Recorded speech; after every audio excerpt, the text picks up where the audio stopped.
We live in a world that's constantly measuring us, right? By our jobs, our paychecks, all our accomplishments. And it's so easy to forget a really basic truth.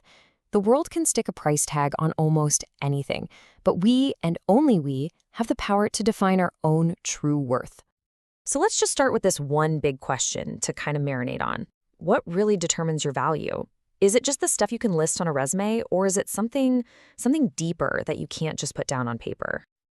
All right, first up, let's dive right in and tackle a huge belief that, let's be honest, most of us were taught our whole lives. I call it the skills and experience myth. I mean, think about it. From a young age, the message is pretty loud and clear. Get the right degrees, build up the right skills, rack up those years of experience. We're pretty much programmed to think that our value is just a simple summary of our qualifications. But is that really the whole story? I don't think so. Okay, now this is where it gets really interesting. Look at the shift this slide shows us. The common belief, it's all about the what skills you have, what experience you've got, but the deeper reality, that's all about the who. It's not just about skills, it's about your total capability. It's not just experience, but your entire mindset. And the big one, it's not just about degrees, it's about your character, or, as it's so powerfully put in Urdu, your karisdar. And this brings us to a super important point. In a world that is just flooded with talented, qualified people, what is it that really makes someone stand out from the crowd? It's what we could call the ultimate differentiator. And that differentiator is character. It's character. It's really the essence of who you are. Think about it like this. Your skills, they show what you can do on a good day. But your character, that reveals who you are on a bad day. It's your integrity when you're under pressure. It's your mindset when you're facing a huge challenge. It's your principles when you think nobody's watching. And this quote just nails it. Skills and experience are basically common currency now. You can find millions, literally millions, of people who are qualified for a job.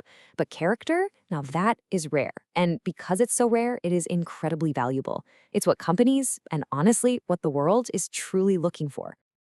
So how does this all play out in a real-life situation? To really get the power of this idea, let's break down a simple but really profound story. We're going to call it the story of the tie. Okay, so picture the scene, a waiting room, and it is just filled with tension and ambition. Every single person in that room is highly qualified. They've got impressive resumes, a laundry list of skills, and they are all gunning for the exact same incredible opportunity. And then something kind of strange happens. One of the candidates turns to the others. Now remember, this is a high-stakes, super competitive environment, and he's about to ask for something, well, something very unusual. He looks right at his rivals and says, "My interview is next. Can I please borrow your tie?" I mean, just imagine that for a second. You are there to beat these people for a job, and one of them asks you for a piece of your professional armor right before they go into the ring. And as you might expect, most of the candidates immediately say no. They just look at him, size him up as the competition, and figure that helping him would only hurt their own chances. Their mindset is purely focused on winning. But then, there's one candidate who has a totally different reaction. Without even a second thought, he takes off his own tie and just hands it over. He makes the choice to help, even when there is absolutely nothing in it for him. So, let me ask you, based on what you know, the resumes, the qualifications, the tough competition, who do you think actually landed the job? So, let's pull back the curtain and unpack what was really going on in that waiting room. Because the outcome of this little story reveals the entire point we've been building up to. The person who got hired wasn't the one with the most experience or the fanciest degree. Nope, it was the candidate who generously lent his tie. So why him? Well, here's the twist. The man who seemed like just another candidate asking for a tie, he was actually the boss of the company. The whole thing was a test. It was never about the interview questions in the office. The real interview started right there in the waiting room. So you see what happened. The request wasn't about a tie at all. It was a test of kirdar, of character.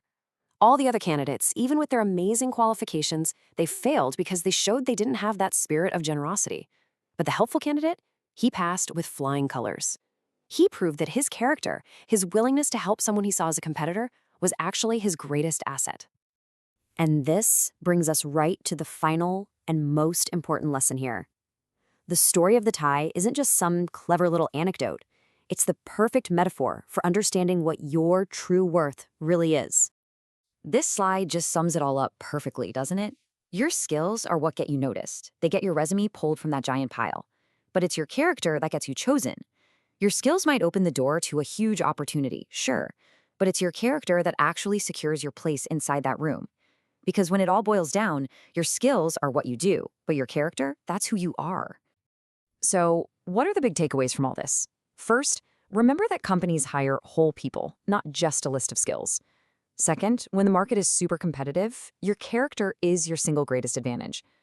Third, your true value isn't just in your list of accomplishments, but in your everyday actions and your integrity. And finally, you have to cultivate your character, with the exact same energy you put into building your professional skills. And I'll leave you with this one last thought to chew on. We've pretty much established that your skills will get you the interview, right? They'll open that door. But the real question is, once you're inside, what is it about you, about who you are deep down, that's going to convince them that you belong there? What will keep you in the room?